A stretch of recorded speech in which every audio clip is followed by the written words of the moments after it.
ಬಂದಾಗೆಲ್ಲ ನನಗೆ ಹೇಳ್ತಿದ್ದೆ ಮುಖ ಹೀಗೆ ಮಾಡ್ಕೊಂಡಿದ್ಯಾ ಮುಖ ಹೀಗೆ ಮಾಡ್ಕೊಂಡಿದ್ಯಾ ಅಂತ. ಇವಾಗ ನೀನೇ ಹಳ್ಳೆಣ್ಣೆ ಕುಡಿದವ್ರದ್ದೆಲ್ಲ ಮುಖ ಮಾಡ್ಕೊಂಡಿದ್ಯಲ್ಲ, ಏನಾಯ್ತು? ನೀನು ಹೇಳ್ತಿದ್ಯಲ್ಲ ಇತ್ತೀಚೆಗೆ ಸಿಂಚನ ಆಡ್ತಿರೋದನ್ನು ನೋಡಿದ್ರೆ ಮನೆಗೆ ಹೋಗೋದಕ್ಕೆ ಭಯ ಆಗುತ್ತೆ ಅಂತ ಹೇಳ್ತಿದ್ಯಲ್ಲ, ನನಗೂ ಹಾಗೆ ಮನೆಗೆ ಹೋಗೋದಕ್ಕೆ ಭಯ ಆಗ್ತಿದೆ ಇತ್ತೀಚೆಗೆ. ನೀನು ನಟರಕ್ಕೆ ಬಂದೆ ಅಂತ ಆಯಿತು. ಸರಿ, ಒಂದು ಕೆಲಸ ಮಾಡೋಣ, ಇಬ್ಬರು ಪ್ಲ್ಯಾನ್ ಮಾಡಿ ಒಂದಷ್ಟು ದಿನ ಹೊರಗಡೆ ಹೋಗಿ ಎಂಜಾಯ್ ಮಾಡ್ಕೊಂಬರೋಣ, ಓಕೆನಾ?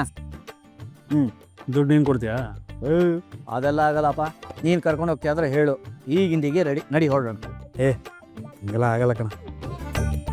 ನನ್ನ ಪರಿಸ್ಥಿತಿ ನಿಮಗೆ ಗೊತ್ತಲ್ವ, ಒಬ್ಬ ದುಡಿಯೋದು 8 ಜನ ಕೂತು ತಿನ್ನೋರು, ಹಾಗಾಗಿದೆ ಮನೆ ಪರಿಸ್ಥಿತಿ. ದುಡಿಯೋದೇ ಸಾಕಾಗ್ತಿಲ್ಲ. ಜೊತೆಗೆ ನಿಮ್ಮ ಮತ್ತಿಗೆ ಎಲ್ಲದಕ್ಕೂ ದುಡ್ಡು ಕೇಳ್ತಾಳೆ. ದುಡ್ಡು ಇಟ್ಕೊಂಡು ಏನು ಮರಿ ಹಾಕಿಸ್ತೀರಾ ಅಂತ ಹೇಳಿ ನನ್ನ ಬಾಯಿ ಮುಚ್ಚಿಸ್ತಾಳೆ. ಏನು ಮಾಡೋದು? ನಂದು ನಿಂದು ಬಾಳು ಒಂದೇ ಆಯಿತು ಅಂತ. ಆದರೆ ಖುಷಿ ಏನಪ್ಪ ಅಂತಂದರೆ ನನಗೆ ಯಾರೂ ಸಾಕೋ ಜವಾಬ್ದಾರಿ ಇಲ್ಲ ಅಷ್ಟೇ. ಈ ವಿಷಯದಲ್ಲಿ ನೀನು ಲಕ್ಕಿ ಕಣ. ನಂದೇ ಕರ್ಮ, ಎಲ್ಲರನ್ನ ನೋಡ್ಕೋಬೇಕು. ಸದ್ಯ ಅಪ್ಪನ ಹಾಸ್ಪಿಟ್ಲ್ ಬಿಲ್ನ ಈ ಸಲ ಜಾನ್ವಿನೇ ಕೊಟ್ಟರು. ಇಲ್ಲ ಅಂದಿದ್ರೆ ನಾನು ಸಾಲ ಮಾಡಬೇಕಾಗಿತ್ತು. ಅಪ್ಪನ ಹತ್ರ ಕೇಳೋಣ ಅಂದರೆ ಆ ಚೆಲುವಿ ತಾಯಿ ಆಪ್ರೇಷನ್ಗೆ ಇವರೇ ದುಡ್ಡು ಕೊಟ್ಟಿದ್ದಾರೆ, ವೆಂಕಿ ಅಂಗಡಿ ಓಪನ್ಗೆ ಇವರೇ ದುಡ್ಡು ಕೊಟ್ಟಿದ್ದಾರೆ. ಅಲ್ಲ ಬ್ರೋ, ಅಪ್ಪ ಅಮ್ಮನ ಹೆಸರಲ್ಲಿ ಇನ್ಶೂರೆನ್ಸ್ ಮಾಡಿಸಿದ್ಯಲ್ಲ, ಅದನ್ನು ಬಳಸ್ಕೋಬೋದಲ್ಲ? ಹೊಸ ಮನೆ ಮಾಡಿದ್ಮೇಲೆ ಅಪ್ಪ ಅಮ್ಮನ ಹೆಸರನ್ನ ಕಿತ್ತಾಕ್ದೆ. ಬರೀ ನಂದು, ಚಿರೋದು ಮತ್ತು ವೀಣಾ ಹೆಸರನ್ನು ಮಾತ್ರ ಇಟ್ಕೊಂಡಿದ್ದೀನಿ. ಏನು ಮಾಡೋದು, ದುಡಿಯೋದು ಏನೂ ಸಾಕಾಗ್ತಿಲ್ಲ. ಎಲ್ಲ ನನ್ನ ಹಣೆ ಬರ. ನೀನು ದುಡಿತಿದ್ರು ನಿನಗೆ ನೆಮ್ಮದಿ ಇಲ್ಲ, ನಾನು ದುಡಿದಿದ್ರು ನನಗೆ ನೆಮ್ಮದಿ ಇಲ್ಲ. ನನ್ನನ್ನು ಕಂಪೇರ್ ಮಾಡ್ಬೇಡಪ್ಪ. ನಾನು ದುಡ್ಡು ತಿಂತಾಯಿದ್ದೀನಿ ಅನ್ನೋ ಸಮಾಧಾನ ಇದೆ, ನಿನಗೆ ಅದು ಇಲ್ವಲ್ಲ. ಅಳಿಯನಾಗಿ ಮನೇಲಿ ತಿಂತಾ ಇದೆಯಾ? ನಾನೇನು ಮನೆ ಅಳಿ ಆಗಬೇಕು ಅಂತ ಹೋಗಿಲ್ಲ, ಅಲ್ಲಿಗೆ ಸಿಂಚನ ಅಲ್ಲಿದ್ದಾಳಲ್ಲ ಅಂತ ಹೋಗಿದ್ದೀನಿ ಅಷ್ಟೇ. ಏನೇನೋ ಮಾತಾಡಬೇಡ ನೀನು. ಇದ್ದಾಗ ಹೇಳಿದ್ರೆ ಎದ್ದು ಬಂದು ಎದೆ ಗೊತ್ತರಂತೆ, ಹಂಗಾಯ್ತು. ಸರಿ, ಹೀಗೆ ಹೇಳು. ಇದು ಬೇರೆ.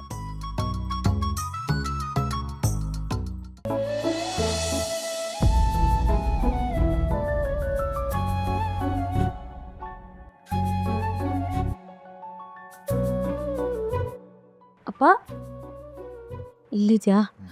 ಅಪ್ಪ ಕೈ ನೋವು ಹೇಗಿದೆ ಈಗ? ಸ್ವಲ್ಪ ಆದರೂ ಕಮ್ಮಿ ಆಗ್ತೀಯಾ?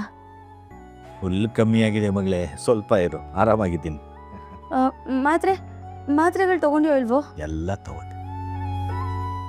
ಜಾನು, ಅದು ಯಾವುದೋ ಕೆಲಸಕ್ಕೆ ಇಂಟರ್ವ್ಯೂಗೆ ಹೋಗಿದ್ದಲ್ಲಮ್ಮ, ಏನಾಯ್ತದು? ಅಂತ ಎಲ್ಲ ಡಾಕ್ಯುಮೆಂಟ್ಸ್ ಕೊಟ್ಟು ಬಂದಿದ್ದೀನಿ, ಹೇಳ್ತೀನಿ ಅಂತ ಹೇಳಿದ್ದಾರೆ. ಸರಿನಮ್ಮ. ಸರಿ ಜಾನು, ನಿನ್ನ ಹತ್ರ ಒಂದು ಸ್ವಲ್ಪ ಮಾತಾಡ್ಬೇಕಿತ್ತು ಮಗಳೇ. ಹೇಳಪ್ಪ. ಅದು ನನ್ನ ಕೈ ಬಗ್ಗೆ ಆಸ್ಪತ್ರೆಲಿ ಡಾಕ್ಟ್ರ್ ಏನು ಹೇಳಿದ್ರು ಅದನ್ನೆಲ್ಲ ಡೀಟೇಲ್ಸನ್ನು ನಿಮ್ಮ ಅಮ್ಮಂಗೆ ಹೇಳಬೇಡ ಮಗಳೇ. ಯಾಕಪ್ಪ ಹೀಗೆ ಹೇಳ್ತಿದ್ಯಾ? ಎಲ್ಲ ಡೈರೆಕ್ಟಾಗಿ ಹೇಳಿದ್ರೆ ತಾನೇ ಅಮ್ಮಂಗೂ ನಿನ್ನ ನೋಡ್ಕೊಳ್ಳೋಕೆ ಈಸಿ ಆಗೋದು. ಅಲ್ಲ, ಅದು ನನ್ನ ಬಗ್ಗೆ ಎಲ್ಲ ನನಗೆ ಚಿಂತೆ.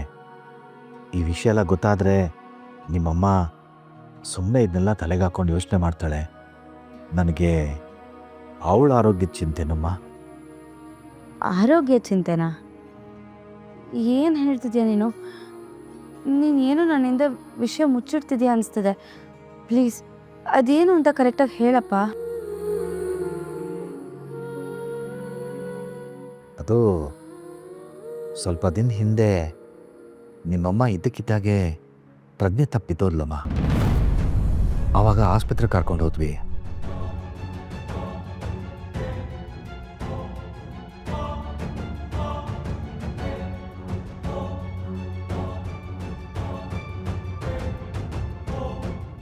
ಏನೋ ಬರಕ್ಕೆ ಹೇಳಿದ್ರಿ? ನಿಮ್ಮ ಹೆಂಡತಿ ಯಾವಾಗಲಾದರೂ ಎದೆನೋವು ಅಂತ ಏನಾದರೂ ಹೇಳಿದ್ರಾ? ಒಂದು 15 ದಿನದ ಈಚೆಗೆ ಯಾಕೋ ತುಂಬ ಸುಸ್ತಾಗ್ತಿದೆ ಅಂತ ಕೂತ್ಕೊಂಡ್ಬಿಟ್ಲು. ಯಾಕೆ ಡಾಕ್ಟ್ರೆ? ಅವ್ರಿಗೆ ಹಾರ್ಟ್ ಸಮಸ್ಯೆ ಇದೆ. ಹಾರ್ಟ್ ಸಮಸ್ಯೆನಾ? ನನ್ನ ಲಕ್ಷ್ಮಿಗೆ ಏನಾಗಿದೆ ಡಾಕ್ಟ್ರೆ? ಗಾಬರಿ ಆಗಬೇಡಿ, ಅವ್ರಿಗೆ ಹಾರ್ಟಲ್ಲಿ 2 ಬಾಲ್ ಬ್ಲ್ಯಾಕ್ ಆಗಿದೆ ನೋಡಿ. ಅವ್ರಿಗೆ ದಯವಿಟ್ಟು ಶಾಕ್ ಆಗುವಂಥ ವಿಚಾರನ ನೀವು ಯಾರೂ ಹೇಳೋಕೆ ಹೋಗ್ಬೇಡಿ.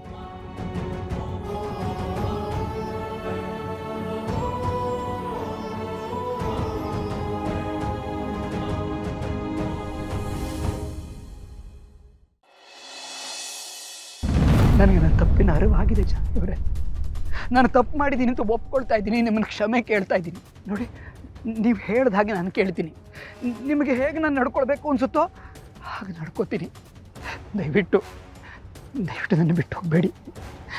ದಯವಿಟ್ಟು ನನ್ನ ಬಿಟ್ಟು ಹೋಗಬೇಡಿ ಪ್ಲೀಸ್. ನೋಡಿ, ಸ್ವಾಭಿಮಾನ ಕಳ್ಕೊಂಡು ನಿಮ್ಮ ಜೊತೆ ಬರೋದಕ್ಕಿಂತ ಸ್ವಾಭಿಮಾನದಿಂದ ನಾನು ಒಂಟಿಯಾಗಿ ಬದುಕ್ತೀನಿ. ನಮ್ಮದು ಮುಗಿದೋಗಿರೋ ಕತೆ, ನಾನು ಜೊತೆ ಬರೋದಿಲ್ಲ. ಜಾನ್ಯವರೇ ಪ್ಲೀಸ್ ನೋಡಿ, ನನ್ನ ಬಿಟ್ಟು ದಯವಿಟ್ಟು ಹೋಗಬೇಡಿ. ನಿಮ್ಮನ್ನು ಬಿಟ್ಟು ಬದುಕೋ ಶಕ್ತಿ ನನಗಿಲ್ಲ. ಅದೇ ಆ ಶಕ್ತಿ ನಿಮಗೆ ಬರಲಿ ಅಂತಲೇ ಬಿಟ್ಟು ಹೋಗ್ತಾ ಇರೋದು. ಮನುಷ್ಯ ರೂಪದಲ್ಲಿರೋ ನಿಮಗಿಂತ ಪ್ರಾಣಿಗಳೇ ಮೇಲು. ಅಟ್ಲೀಸ್ಟ್ ಅವು ಮರಿಗಳಿಂದ ತಾಯಿನ ದೂರ ಮಾಡಲ್ಲ. ಆದರೆ ನೀವೇನು ಮಾಡಿದ್ರಿ? ಹಾಂ, ಬೆಂಕಿ ಅಣ್ಣನಿಂದ ಅವನ ತಾಯಿನ ದೂರ ಮಾಡಿದ್ರಿ. ಎಷ್ಟು ಚೆನ್ನಾಗಿರ್ಬೋದಿತ್ತು. ನೀವು ಅವನ್ನ ತಾಯಿ ಥರ ನೋಡಿದಿದ್ರೆ ಎಷ್ಟು ಚೆನ್ನಾಗಿ ಬದುಕ್ಬೋದಿತ್ತು. ಆದರೆ ನೀವೇನ್ರಿ ಮಾಡಿದ್ರಿ? ಅವ್ರನ್ನ ಕತ್ಲು ಕೋಣೆನಲ್ಲಿ ಕಟ್ಟಾಕಿ ಇಷ್ಟು ವರ್ಷ ಪ್ರಪಂಚನೇ ನೋಡ್ತಿರೋ ಥರ ಮಾಡಿದ್ರಿ. ಈ ತಪ್ಪಿಗೆ ನಿಮ್ಮನ್ನ ಕ್ಷಮಿಸ್ಬೇಕಾ? ಜಾನ್ಯವರೇ ನೋಡಿ, ನಾನು ಮಾಡಿದ ತಪ್ಪು ಅಂತ ನಾನು ಅರ್ಥ ಮಾಡ್ಕೊಂಡಿದ್ದೀನಲ್ವಾ. ಮನುಷ್ಯನೇ ತಪ್ಪು ಮಾಡೋದು, ಕ್ಷಮೆ ಕೇಳೋದು ಮನುಷ್ಯನೇ ಅಲ್ವಾ. ನಾನೀಗ ತಪ್ಪು ಮಾಡಿ ನಿಮಗೆ ಬಂದು ಕ್ಷಮೆ ಕೇಳ್ಕೊಂಡಿದ್ದೀನಿ. ನಾನು ಬದಲಾಗಿದ್ದೀನಿ ಜಾನ್ವಿಯವರೇ. ಬದಲಾವಣೆ? ಹಾಂ, ನಾನು ನಿಮ್ಮ ಜೊತೆ ಮತ್ತೆ ಯಾಕೆ ಬಂದೆ ಗೊತ್ತಾ? ನಿಮ್ಮಲ್ಲಿ ಬದಲಾವಣೆ ಕಾಣಬೇಕು ಅಂತ. ಆದರೆ ನನಗೆ ಗೊತ್ತಾಗೋಯ್ತು, ನೀವು ಯಾವತ್ತೂ ಬದಲಾಗೋದೇ ಇಲ್ಲ ಅಂತ. ಜಾಲಿ ಮರದಲ್ಲಿ ಮುಳ್ಳುಗಳಿರುತ್ತಲ್ವಾ, ಅದಾದರೂ ಜನರಿಗೆ ರಕ್ಷಣೆ ಕೊಡುತ್ತೆ. ಆದರೆ ನಿಮ್ಮ ರಕ್ಷಣೆಗೆ ಬಂದವ್ರಿಗೆ ಮುಳ್ಳಲ್ಲಿ ಚುಚ್ತೀರ. ನಿಮ್ಮ ಜೊತೆ ನಾನು ಮತ್ತೆ ಬದುಕೋಕ್ಕಾಗತ್ತಾ? ಅದನ್ನು ಕನಸಲ್ಲೂ ಯೋಚನೆ ಮಾಡೋಕ್ಕಾಗಲ್ಲ ನನ್ನ ಕೈಯಿಂದ. ಇಲ್ಲ ಜಾನ್ವಿಯವರೇ, ನಾನು ಬದಲಾಗಿದ್ದೀನಿ. ಆದರೆ ನಿಮ್ಗೆ ಕಾಣಕ್ಕೆ ಒಂದು ಅವಕಾಶ ಬೇಕಲ್ವಾ. ನೋಡಿ, ನಾನು ಪ್ರೂವ್ ಮಾಡ್ತೀನಿ ನಿಮಗೆ ನಾನು ಬದಲಾಗಿದ್ದೀನಿ ಅಂತ. ಸಾಕು ರೀ, ಮತ್ತೆ ಮತ್ತೆ ಅದನ್ನೇ ಹೇಳಬೇಡಿ. ನೀವು ಎಷ್ಟೇ ಬೇಡ್ಕೊಂಡ್ರು ಅದರನ್ನ ಪ್ರಯೋಜನ ಇಲ್ಲ. ಮಾತು ಯಾವ ಥರ ಇರಬೇಕು ಗೊತ್ತಾ? ಭೀಷ್ಮನ ಆಜ್ಞೆ ಥರ ಇರಬೇಕು. ಆದರೆ ನೀವು ಕ್ಷಣಕ್ಕೊಂದು ಬಣ್ಣ ಬದಲಾಯಿಸೋ ಗೋಸುಂಬೆ. ನಿಮ್ಮನ್ನು ನಂಬಕ್ಕಾಗುತ್ತಾ ನಾನು? ನಿಮ್ಮ ಜೊತೆ ನನಗೆ ಯಾವ ಸಂಬಂಧನೂ ಬೇಡ ಅಂತ ತಾಳಿನ ಕಿತ್ತು ನಿಮ್ಮ ಕೈಲಿ ಕೊಟ್ಟಿರುವಾಗ ನನ್ನ ನಿಮ್ಮ ಮಧ್ಯೆ ಸಂಬಂಧ ಮುಗ್ದೋಗಿದೆ ಅಂತ ಅರ್ಥ.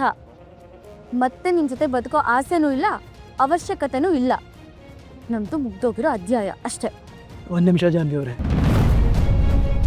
ಹಾಗಾದರೆ ಇವಾಗ ನೀವು ನನ್ನ ಜೊತೆ ಬರೋದಿಲ್ವಾ? ಇಲ್ಲ, ಬರೋದಿಲ್ಲ.